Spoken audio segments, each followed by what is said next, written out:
Hey, Bong. So when Dr. Heiner is speaking, you'll maximize his screen, right? That is right okay, now but yeah, yes, I will. But we have another issue right now because now the public doesn't only see Dr. Heiner, doesn't see anyone else. Okay. Okay, let me work on that. The public hasn't seen it because we haven't started the broadcast, right? They don't see anything. No, I know that they haven't seen anything, but Dr. Heiner. Yeah.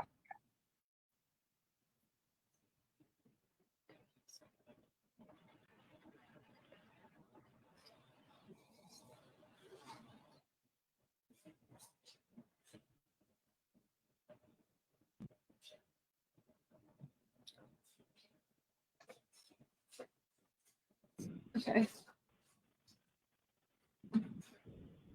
This is a very technical challenge. Dude, you'll be on the second session, so I'm going to turn off your webcam now. Yes, yes. I want to see it. I want to see you have to test one last thing. Yeah, just test the camera. Yeah.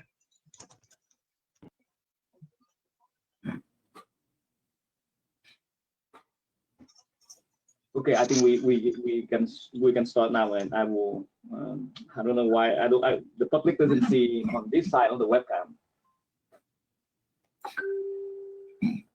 And also, Hai Tuấn, let me know when Secretary Destro shows up.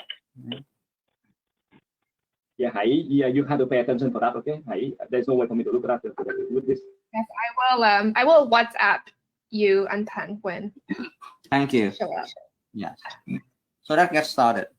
So Hai, last question on webinar. What do you see?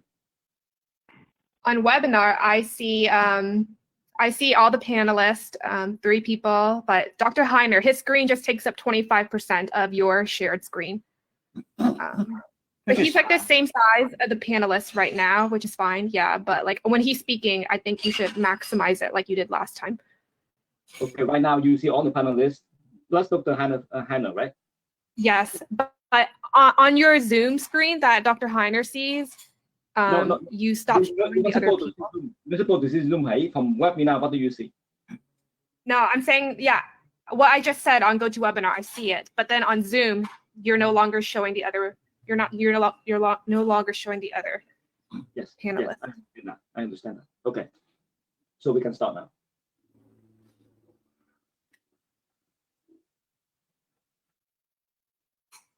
Okay, well, you can click start when you're ready.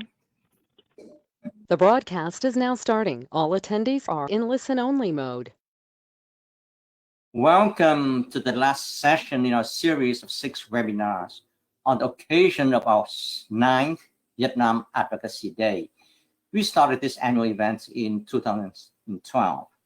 In past years, we brought anywhere between 250 and 850 Vietnamese American human rights advocates from across America to Congress for meetings with their elected officials.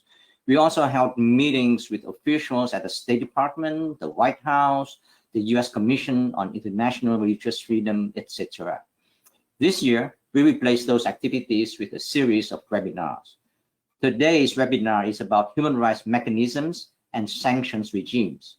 In the webinars held over the past 2 weeks, we examined the ongoing egregious and systematic violations of human rights, particularly the right to religious freedom in Vietnam. Today, we look into the tools, the instruments that can be used to protect the victims and defend their freedoms. We have 3 very outstanding speakers on this panel. After their statements, we will have about 30 minutes of Q&A. We also live stream this session on Facebook with voiceover in 3 languages: Vietnamese, Ede, and Hmong. There is an average of about 10,000 viewers per webinar. So with that, it's my pleasure to introduce our first speaker, Professor Heiner Bielefeld. He's full professor of human rights and human rights politics at the University of Erlangen-Nuremberg.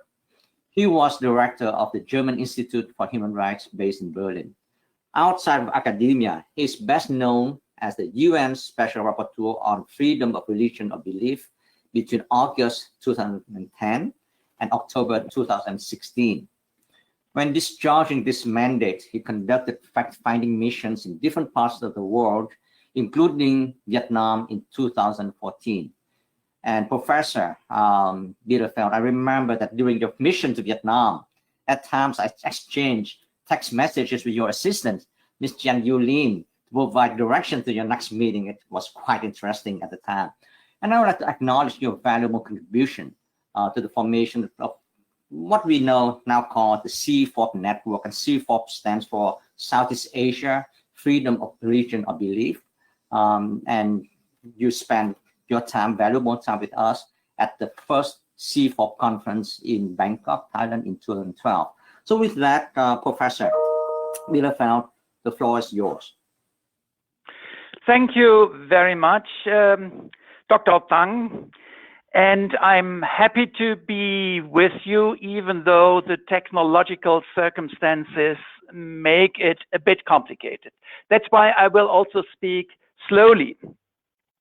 So you have already introduced myself. My name is Heiner Bielefeld. I work in the academic field, but also I've been a human rights practitioner since the early 1980s with Amnesty International, some other NGO work, church-related NGOs and others. And indeed, between 2010 and 2016, I served as the United Nations Special Rapporteur on freedom of religion or belief.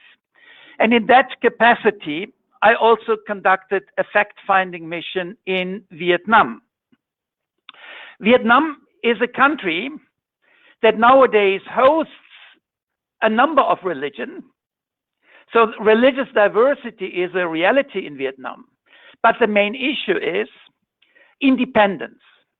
So independent community life, because, I mean, the state, which is governed by one party only, one party monopolizing political control. The state exercises excessive control over social life in general and also religious life in general, thereby creating tensions and splits between different groups, often between one and the same religious denomination, which partly is in public, operates in public, and partly feels driven underground in order to escape that excessive control, and control often combined also with surveillance measures and all sorts of manipulation.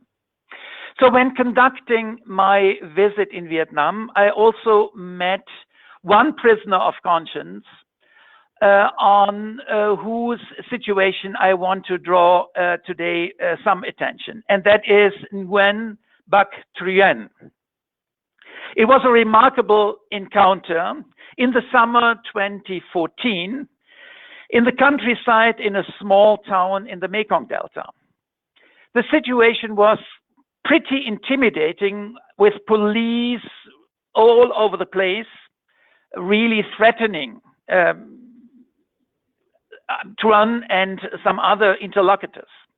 So the situation actually escalated to the degree that I had to interrupt the mission. I had to actually call it off, which was the only time during discharging my mandate as Special Rapporteur that I really had to interrupt such a mission. And that is also reflected in the report that I delivered in writing and orally to the Human Rights Council in Geneva. By the way, that report is also available in an informal Vietnamese translation. So while I left Vietnam shortly afterwards, Truyen, of course, stayed on, and he suffered attacks. Most likely attacks actually in connection to the UN visit that I had shared. And this also is reflected in two official reports by the United Nations Secretary General himself. Because, I mean, it was taken very seriously. So it became an issue in the reprisal reports. I mean, reprisal reports are reports by the UN Secretary himself on reprisals, intimidation, and other issues suffered by people because of their interaction with the United Nations. And that's considered particularly grave because, I mean, the UN, of course, has a role to play here. And UN missions must take place in an adequate manner. So if in such a UN commission a person feels intimidated, is threatened, that is, of course, a very, very serious and very grave incident. So you can actually find 2 reprisal reports, which also include Truyen's situation. One from 2015, so 5 years back, by the then Secretary General Ban Ki-moon. And a more recent one, 2019, so last year, by the current Secretary General of the UN, Mario Soares. And that last report also mentioned the verdict against Truen, resulting in a prison term of 11 years. So just a few words on his current situation. Truen is still serving his prison term in a prison pretty remote from his family. For some time, he even suffered incommunicado detention. His wife also has been harassed, for instance, prevented from traveling. Human rights defenders like Truen are often stigmatized as, quote unquote, foreign agents. I mean, that's actually the language that many governments use, including the Vietnamese government. Let me say, I don't think Truen is a foreign agent. I think the opposite is true. He works for his country, Vietnam. You can actually call him a patriot. He was founder of the Political and Religious Prison Friendship Association. He served as a lawyer, providing legal assistance and training to many people urgently in need of such support. He also organized medical support for prisoners. So the only thing he wants to ensure is that human rights are respected in Vietnam, in particular religious freedom. And that's something he's not only expecting for his own community, Hoa Hoa Buddhism, but also for other communities, ultimately for everyone. So everyone should enjoy their human rights, their religious freedom, which includes independent community life. And I think there I see the main issues in a country like Vietnam: independent religious community life. Truen has worked for human rights, for peace, for reconciliation, so he's anything but a foreign agent. And of course, he did cooperate with the United Nations. But my little UN delegation visited Vietnam on the invitation of the Vietnamese government. So with the permission, with the backing of the government. So there was nothing subversive. The purpose of the mission was to analyze the situation of religious freedom in Vietnam, but based on international standards, which government of Vietnam has formally accepted. I mean, that's very important.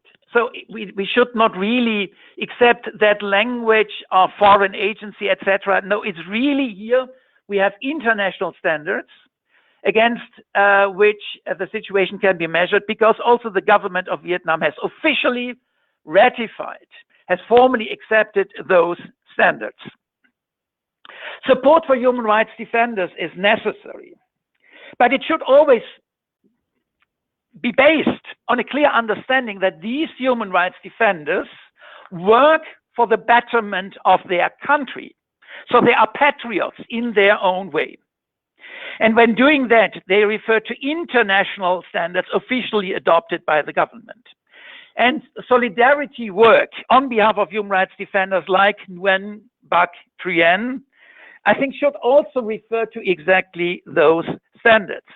I think the idea is to hold the government accountable, to remind the government of their own promises.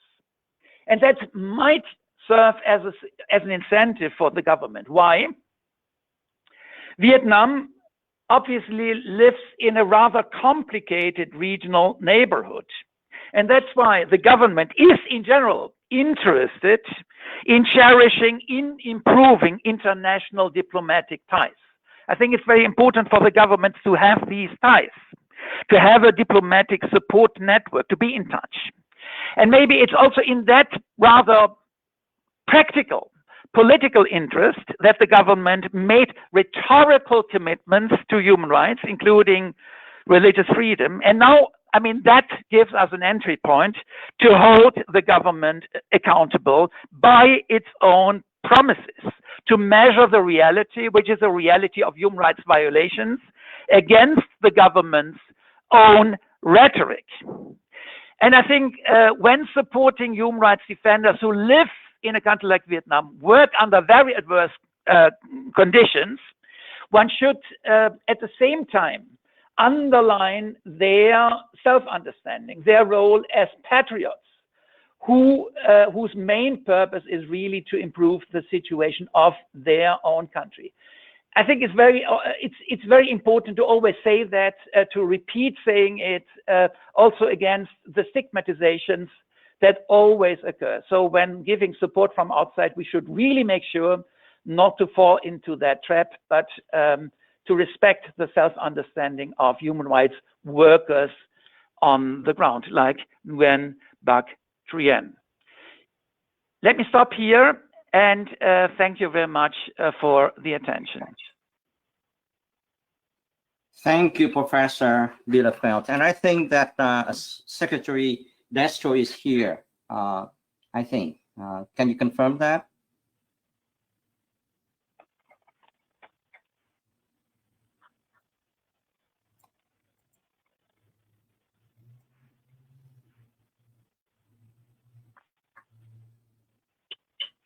Probably not yet.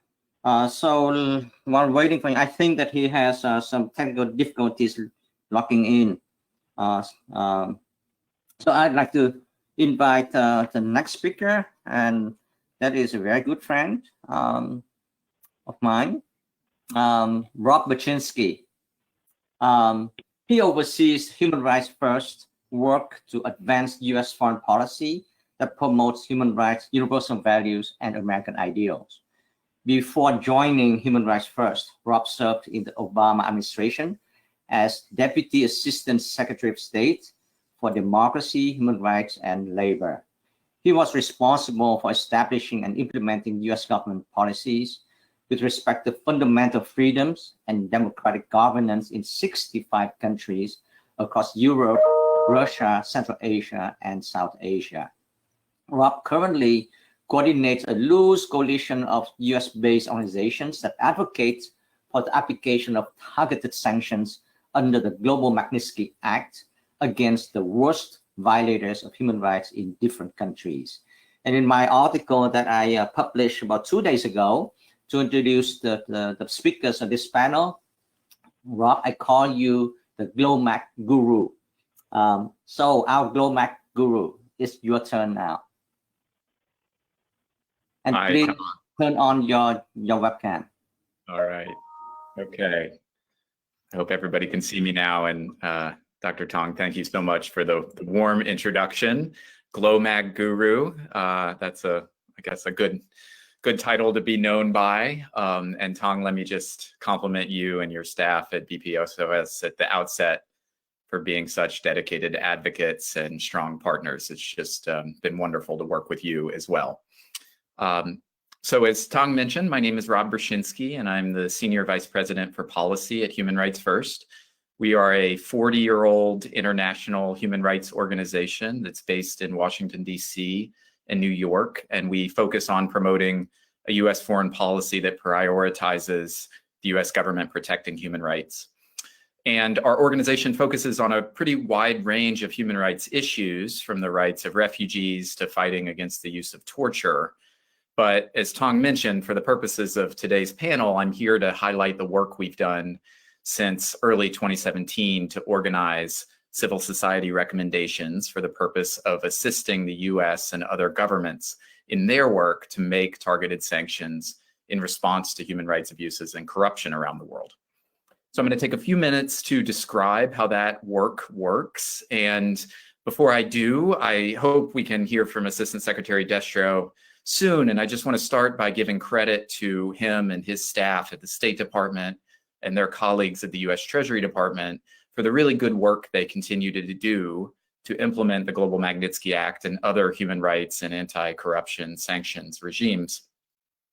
And I want to make clear in stating that compliment that the organization I currently help lead has been a pretty staunch critic of the current administration's human rights policies in the main. We remain greatly concerned that the US government's current path and the rhetoric and policies of our current leader are hugely detrimental in an environment in which a national leader is attacking America's free press, promoting racial resentment, and as we speak, undermining the upcoming US election. So I mention that in part to say that the good work that the US government is doing on Global Magnitsky is something of an exception to the present rule in my mind, in terms of how the administration has upheld human rights outside of limited scenarios. And for that, I do think that Assistant Secretary Destro and his staff deserve credit. So my main task on the panel is to describe to all of you the role that civil society has played in trying to assist and cajole the US government into effectively using Global Magnitsky sanctions and similar tools. And just to briefly kind of summarize for those that are less familiar with what the Global Magnitsky Act is, it allows the US government to freeze the assets and restrict the visas of any foreign person found to have committed a serious human rights abuse or an act of corruption. And it isn't the only sanctions authority of this kind, but it is the most powerful and most well-known. So when talking about the Global Magnitsky Act, there are at least 2 points to keep in mind. The first is that not all human rights violations are covered under the Global Magnitsky Act. The program really only covers the most egregious acts, crimes like extrajudicial killings, torture, rape, and other forms of sexual violence, and enforced disappearance. And secondly, the program simply provides the US government the authority to sanction individuals and entities that are involved in these forms of crimes. It doesn't mandate that the US government actually do so. It only allows the US government to do so. So since the law was passed in late 2016, my organization, Human Rights First, has coordinated, as Dr. Tong mentioned, a network of what's now somewhere near 200 human rights and anti-corruption organizations who work together to provide the most high-quality evidentiary packages to the US government possible. And the theory that we operate under is that kind of normal advocacy, saying things like, in essence, here's a bad guy, now go sanction him, isn't quite enough to maximize the chances that the US government would actually sanction that person. So instead, we advise other NGOs on how they can assemble the most credible, corroborated case files on the crimes covered under the Global Magnitsky Act. And this work is a little different than kind of standard research and reporting that many NGOs and advocates around the world engage in. We've developed a model for how to present this information that's based on what the State Department and Treasury Department use internally. And so our intent is really twofold. First, we do what advocates always do in terms of pushing for action, but we also make it as easy as possible for the US government to take action under the theory that the government is more likely to take that action if we, the external advocates, do as much of the work for it as possible. And we also hope that by providing these compelling case files, we can help counteract any propensity for the US government to use the tool in a selective way against only certain actors in certain countries, rather than where the most need is in terms of systemic abuses or corruption around the world. And to date, we think we have a pretty strong story to tell. As of today, the US government has used the Global Magnitsky Act against 207 individuals and entities by our count from 25 countries around the world. 72 of these designations have been for human rights abuses alone.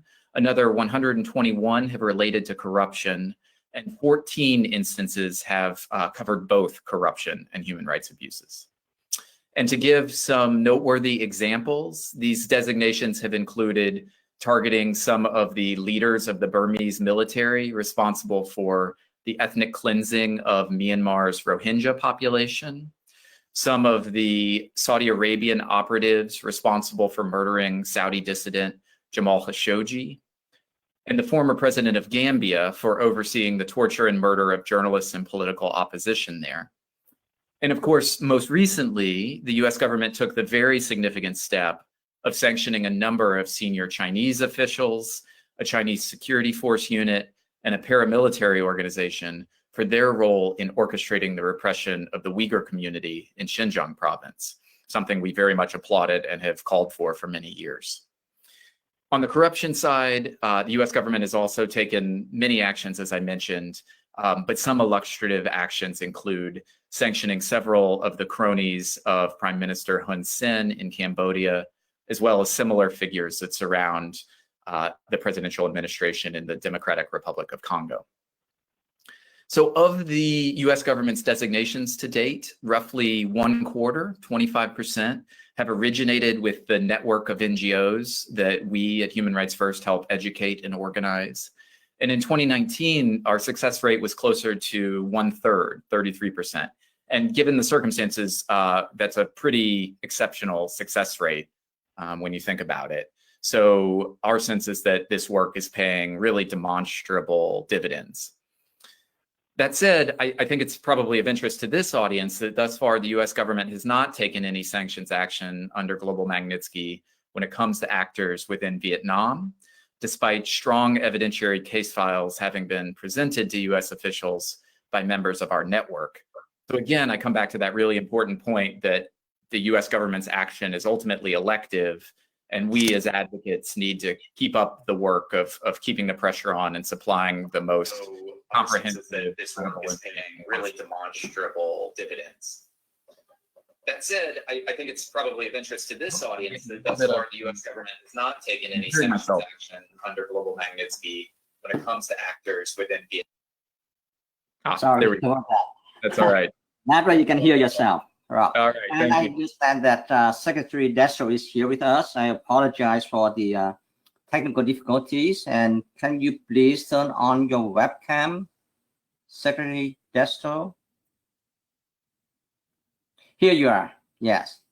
And it is a great pleasure for me to introduce our keynote speaker. He has a long history as a human rights advocate and a civil rights attorney before becoming Assistant Secretary for the Bureau of Democracy, Human Rights, and Labor in September of last year. Professor Robert Destro has served on the faculty at Catholic University's Columbus School of Law since 1982 and served as its interim dean from 1999 to 2001. He also served as a commissioner on the U.S. Commission on Civil Rights from 1983 to 1989. And he's known for promoting dialogues among Muslim, Christian, and Jewish leaders in the United States and in the Middle East, as well as the release of political prisoners and prisoners of conscience in the Middle East. And Professor Destro, I call you Professor. Sorry, yeah, as Professor Secretary Destro, I remember meeting you around the time you were interim dean, and that's when I collaborated with Professor Van Viet-Wat, a very famous former political prisoners, to organize a conference on Vietnam at your law school. And now I welcome the opportunity to work with you in your current capacity as Assistant Secretary for DIL. And now, please take the podium, so to speak, please. Well, thanks for the invitation. Thanks for the nice introduction, and it's great to see you again. Working with Dr. Watt was always a pleasure, and I remember the conference very well. And I want to thank the previous speakers.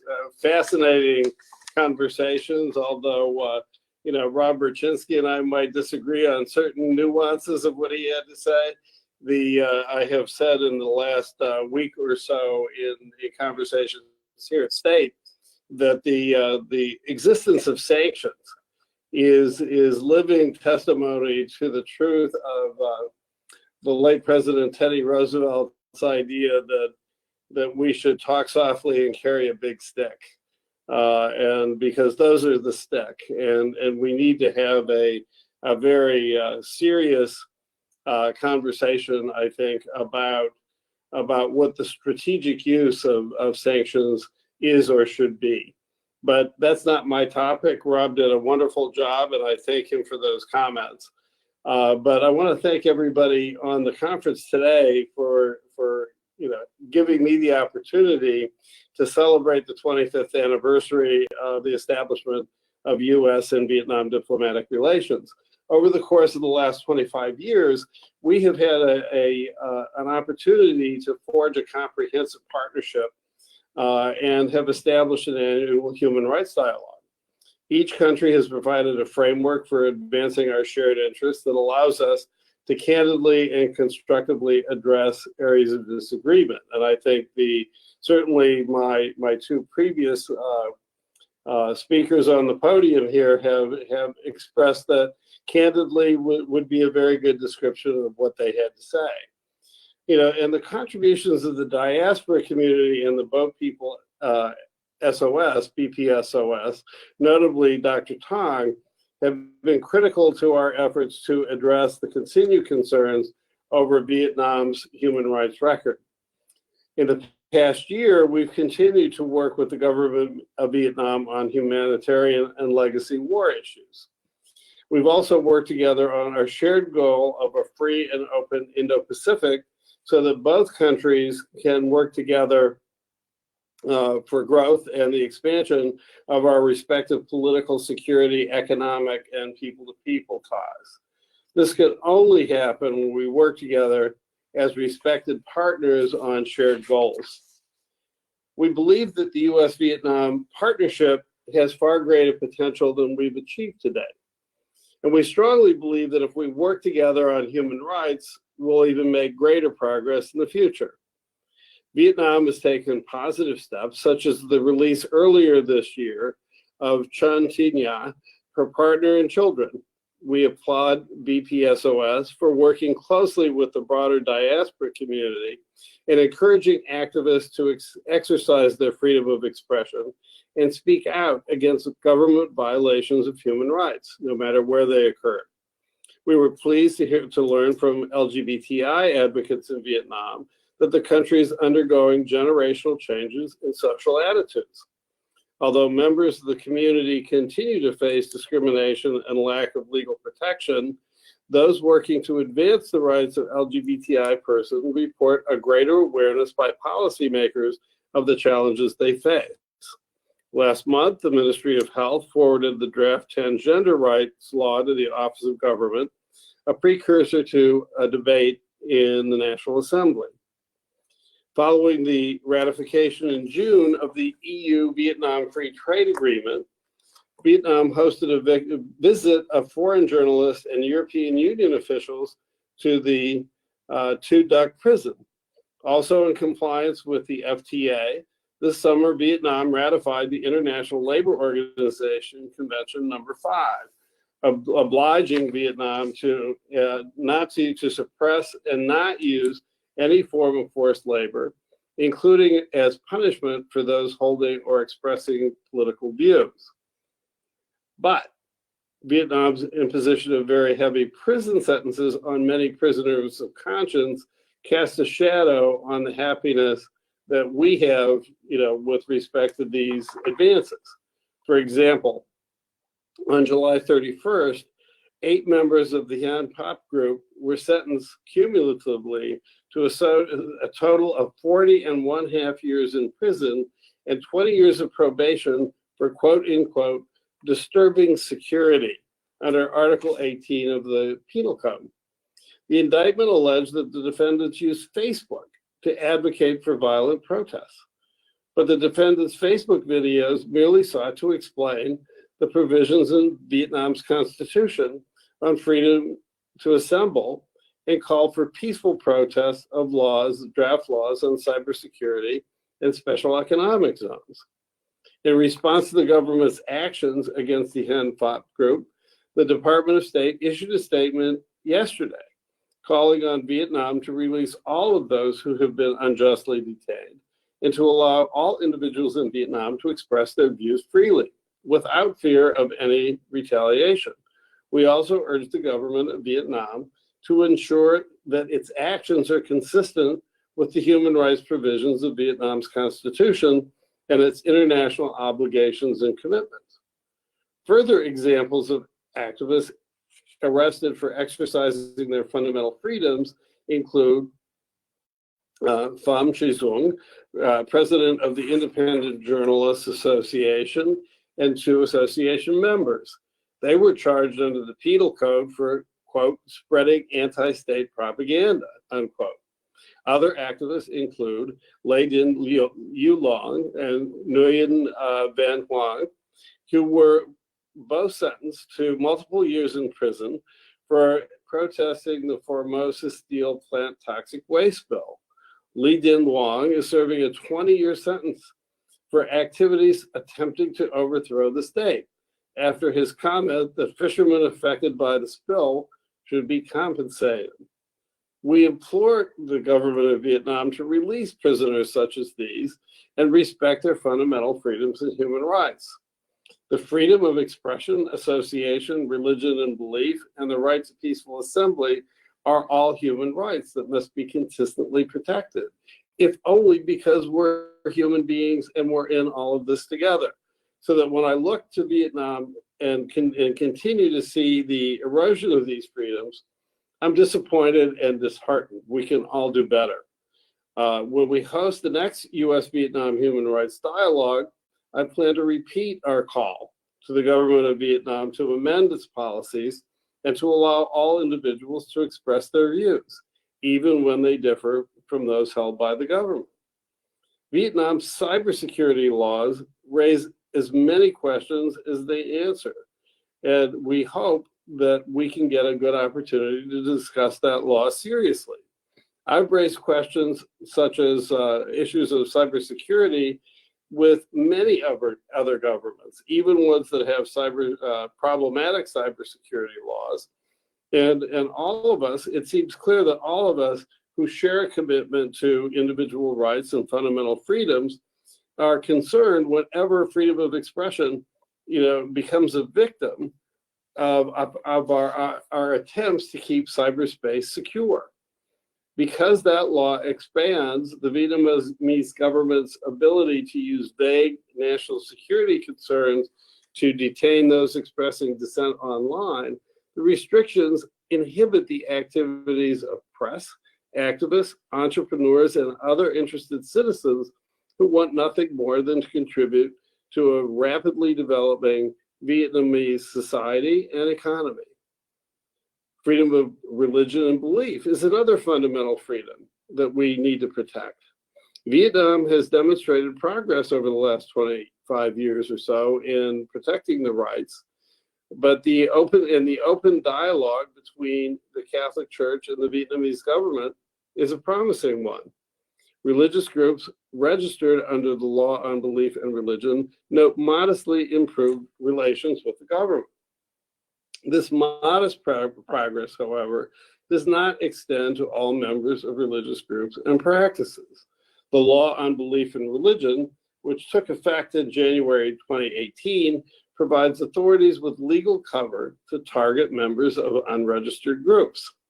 Unregistered Hoa Buddhists, Cao Di adherents, Hmong and other Montagnard Christians, and some Catholics continue to report police intimidation, harassment, and arrest simply because they do not wish to subject their faith to undue government control and interference.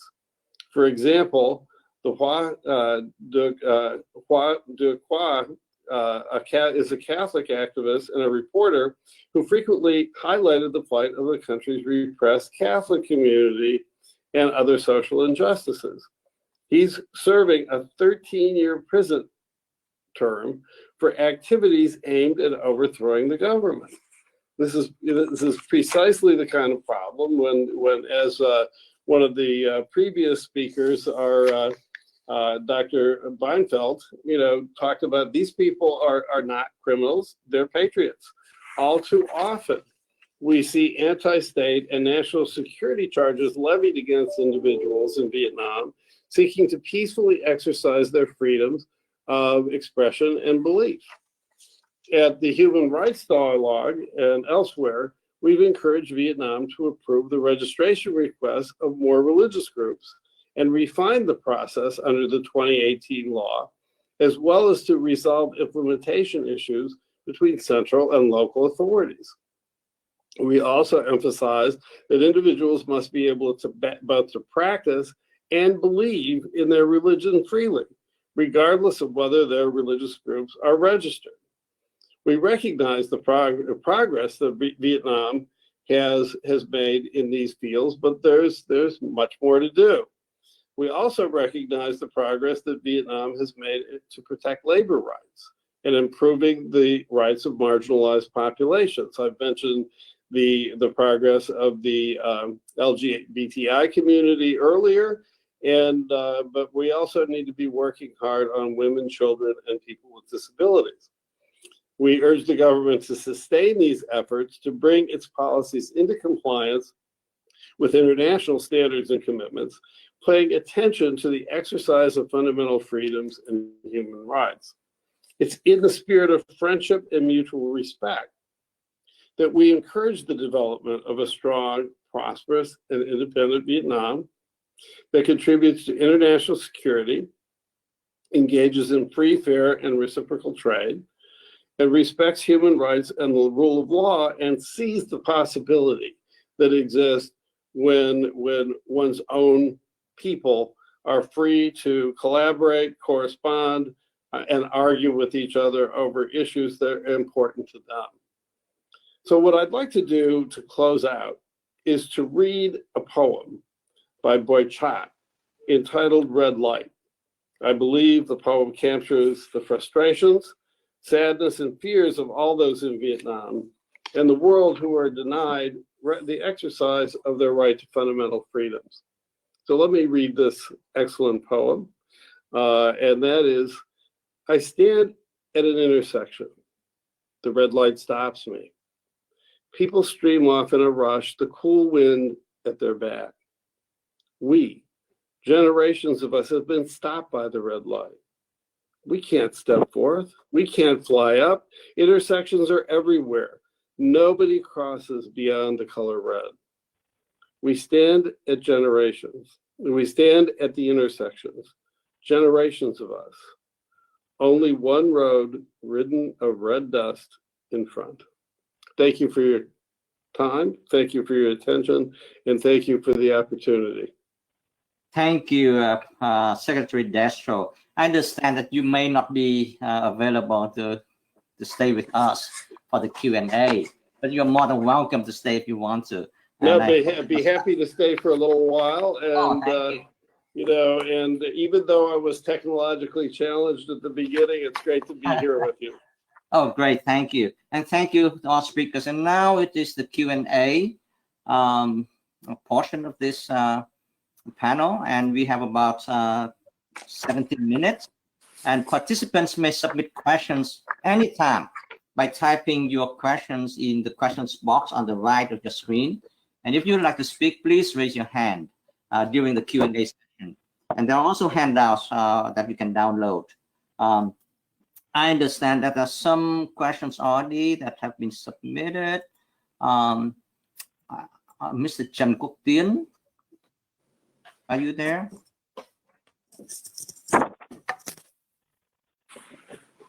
Or the technical team, can you please help? Mr. Trần Quốc Tiến.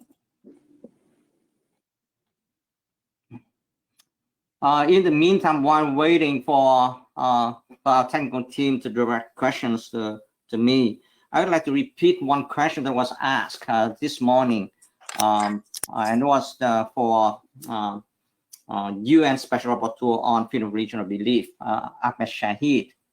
And the person was very concerned about the way that the Vietnamese government translated Article 18 of the ICCPR, where it redefines the concept of belief. And it is that definition is in Vietnam's law on belief and religion.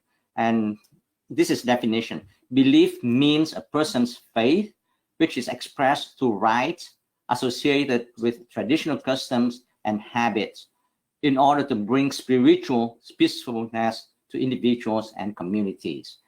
So that is a very restricted definition, and I think that is mistranslated. And now Vietnam claims that they are implementing Article 18. So what is your view of that, and how can we fix that? We can work with the Vietnamese government to really remedy that mistranslation, because otherwise we'll then be implementing a totally different concept and not freedom of religion or belief. Thank you. Maybe Yes. I can say something. Yeah. Yes, I wholeheartedly agree. There is a huge problem, and I would identify actually 3 levels of that problem. First of all, as you say, the translation of belief somehow associated with certain spiritual cultural practices. The most important part of freedom of religion or belief actually is it leaves the competence to define what people's convictions are to the people themselves. So it requires a very broad understanding of the scope. And here you see a discrepancy between Article 18 of the International Covenant on Civil and Political Rights and the Vietnamese understanding. A second level, limitations. Freedom of religion or belief is not above any justifiable limitations, but the threshold is high.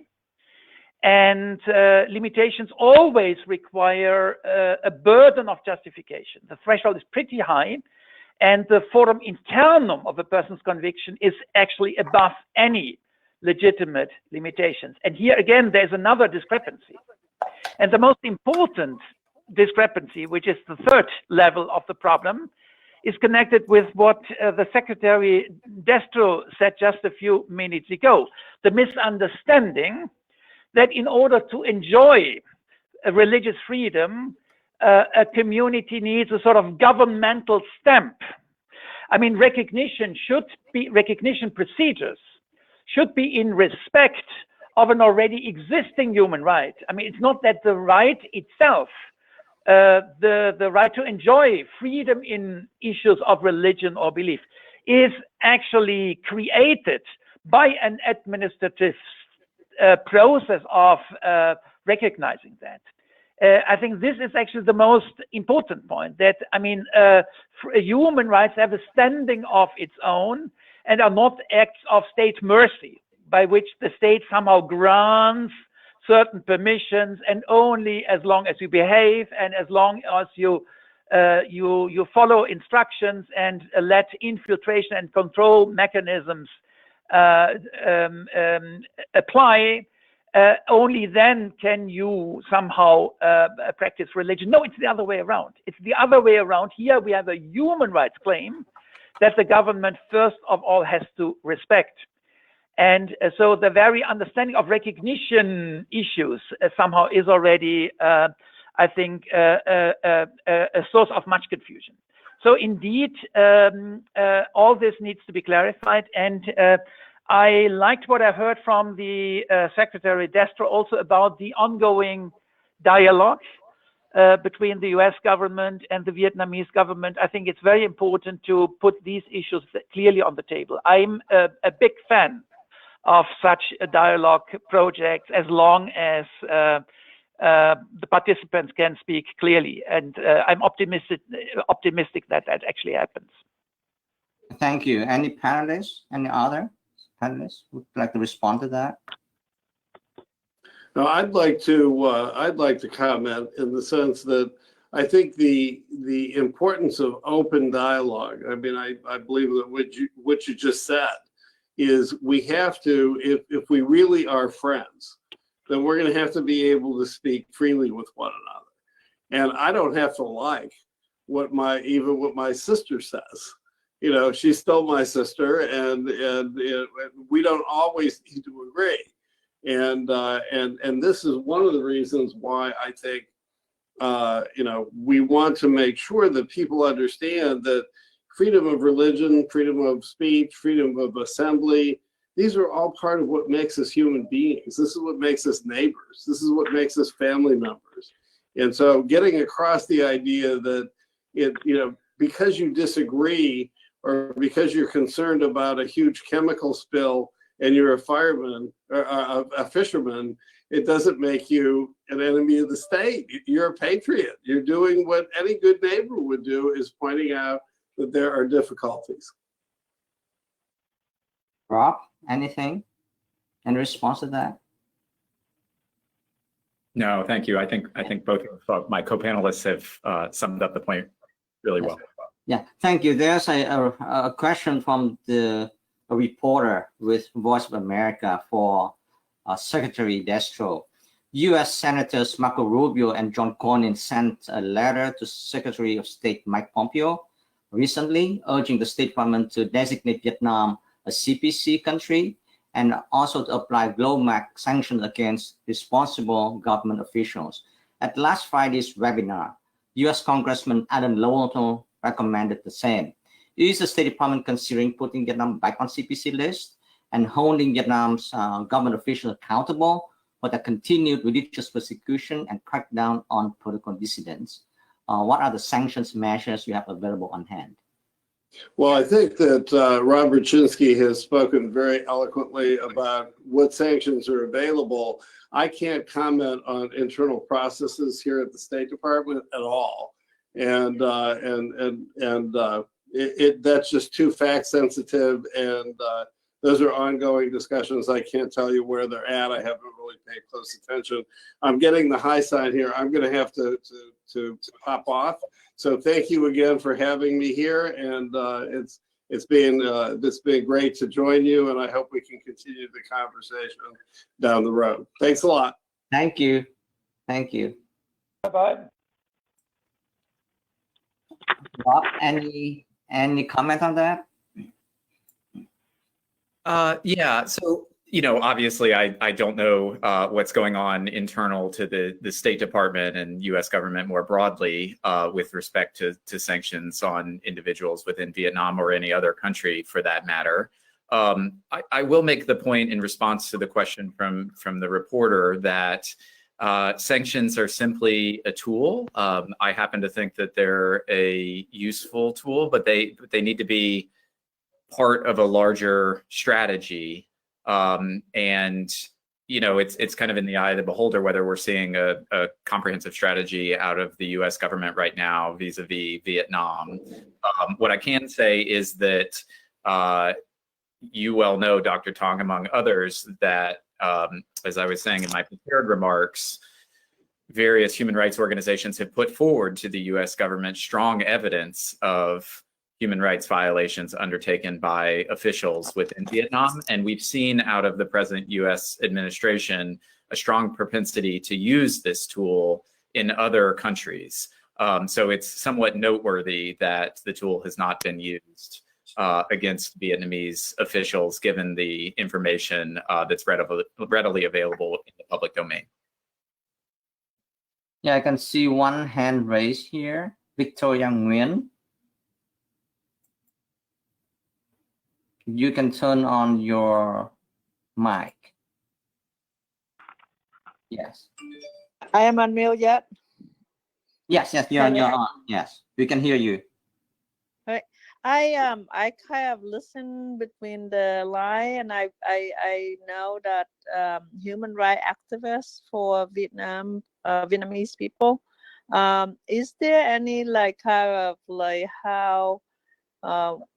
what is the crash movement for the people who the Vietnamese community, like the American Vietnamese in US, participate? Is there somehow we can relate and build that?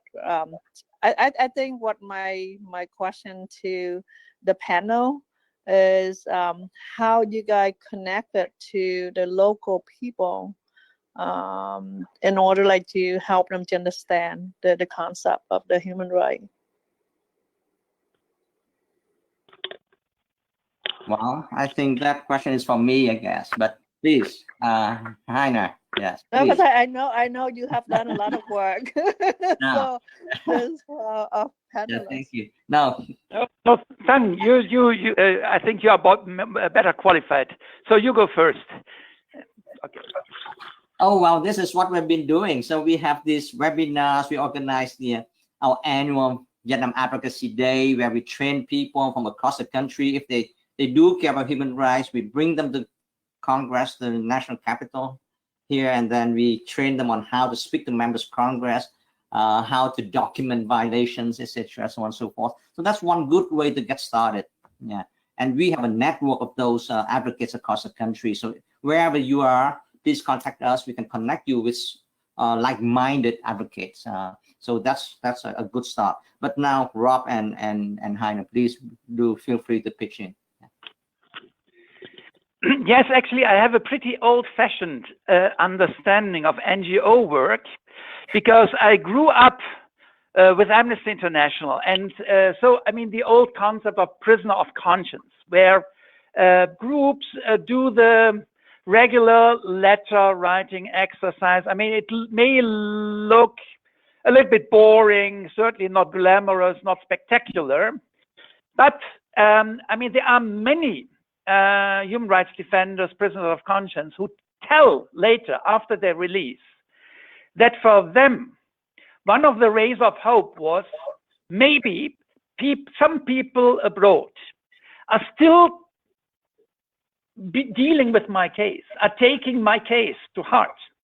Because, I mean, the worst that happens if you are detained under pressure, maybe even suffering torture, is you feel you are totally left alone, somehow thrown out of humanity.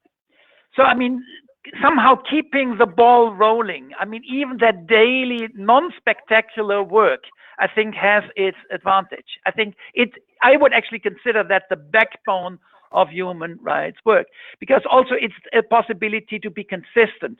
I'm a bit skeptical about the consistency of sanctions. I think, okay, it's always usually a mix of different motives that are pros and cons. I'm not against sanctions, but I'm skeptically about its consistent application. But letter writing, I mean, that basic NGO activity of showing solidarity, keeping, I mean, keep people alive in the memory, also in the public memory, is really something you can do worldwide.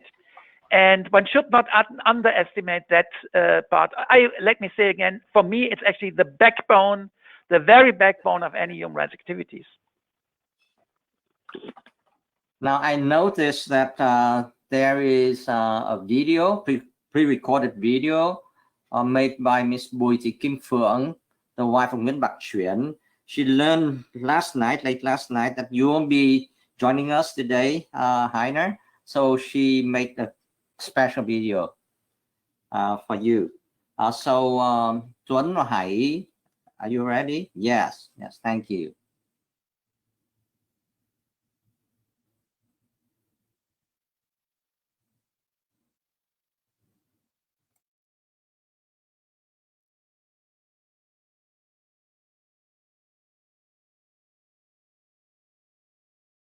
There's no sound.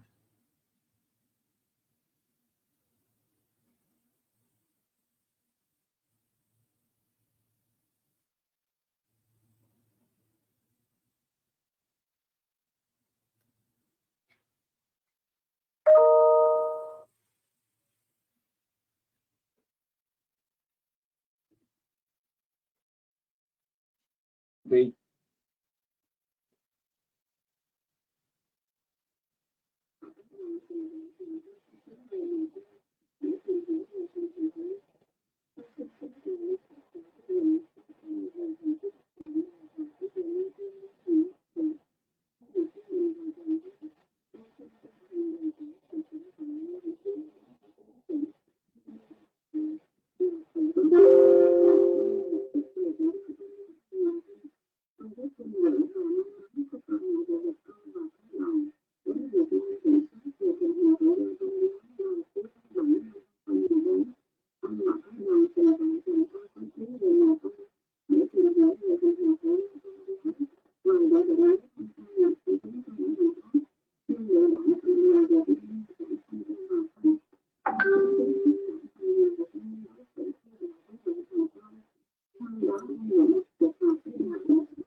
Yes, thank you, Heiner. Thank you, and it means a lot to her.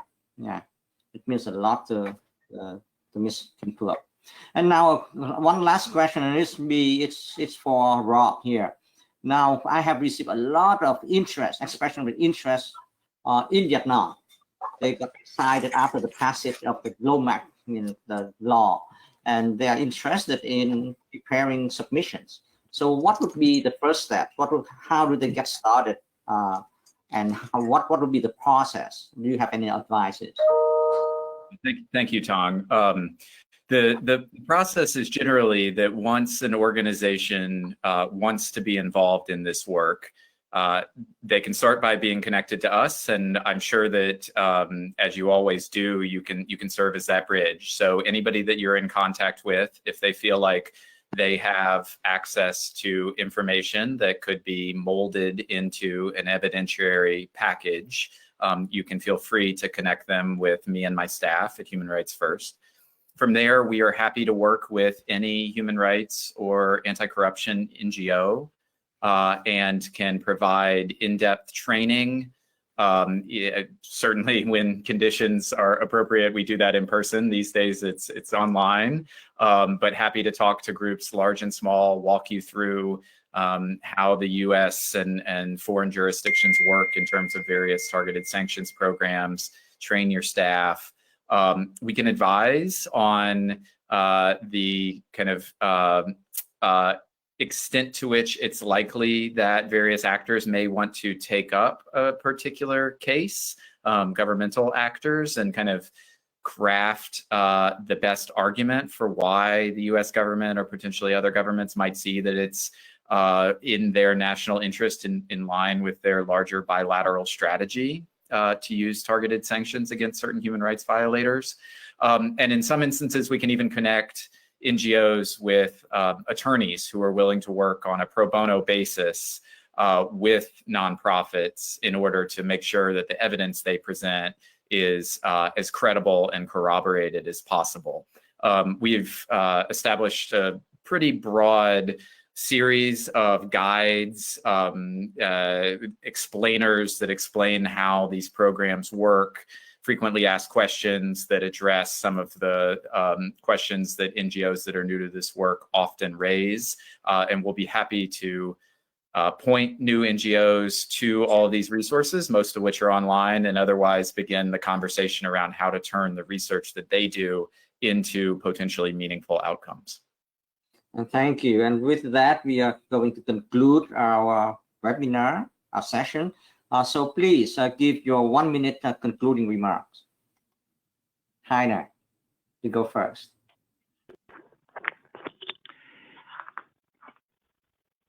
Yes, we live in difficult times. Human rights workers seem to be under pressure, what we cannot afford to give up. And for me, meeting human rights defenders in Vietnam was an enormously energizing experience. I live in a safe environment. I mean, making use of freedom of expression, holding demonstrations in Germany is pretty easy.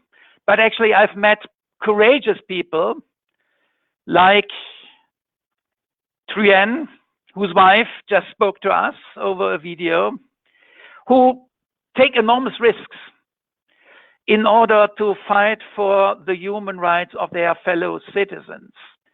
And I hope that also the government will learn to appreciate that what they do is a service to the country. I very much hope. And we should remind them that this is the reality. So we cannot afford to give up even in somewhat complicated circumstances. That's really something I have learned when discharging my mandate, when doing country visits. And yeah, I've really met so many people who would have deserved the Peace Nobel Award. Unfortunately, we don't have that many awards, but many people have deserved it all over the place, including in Vietnam.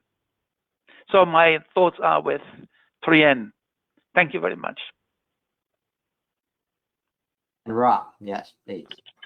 Well, I'll start by saying I completely agree with and want to associate myself with everything Heiner just said. In my last role as a senior human rights official within the State Department, I similarly felt no greater pride than in the times that I could make country visits and meet with frontline human rights defenders who are putting their lives and livelihoods often on the line for important values that we share and that luckily many of us have the luxury of taking for granted on a day-by-day basis. So Tong, I just want to thank you and all the people at BPSOS again for putting on events like this. To all the advocates on the line, what you say matters. And when you are doing advocacy days, whether in person or as today, virtually, please keep your voices up. It's important that policymakers and lawmakers within the United States and in Germany and elsewhere around the world continue to hear these stories. I can tell you as a former government official myself, you're very busy, as we saw from Assistant Secretary Destro today, and given all the demands on your time, nothing could be more important than hearing from activists. And so those of you that are activists yourself or in touch with activists, you need to keep the work up. It's vitally important that US officials and other government officials continue to hear from you on a regular basis. So thanks for all you do. Okay, thank you. Yes, Rob. I would like to join the thanks. Yeah, thank you very much. Yeah, thank you, Carry Rob. on. And thank you, Heiner.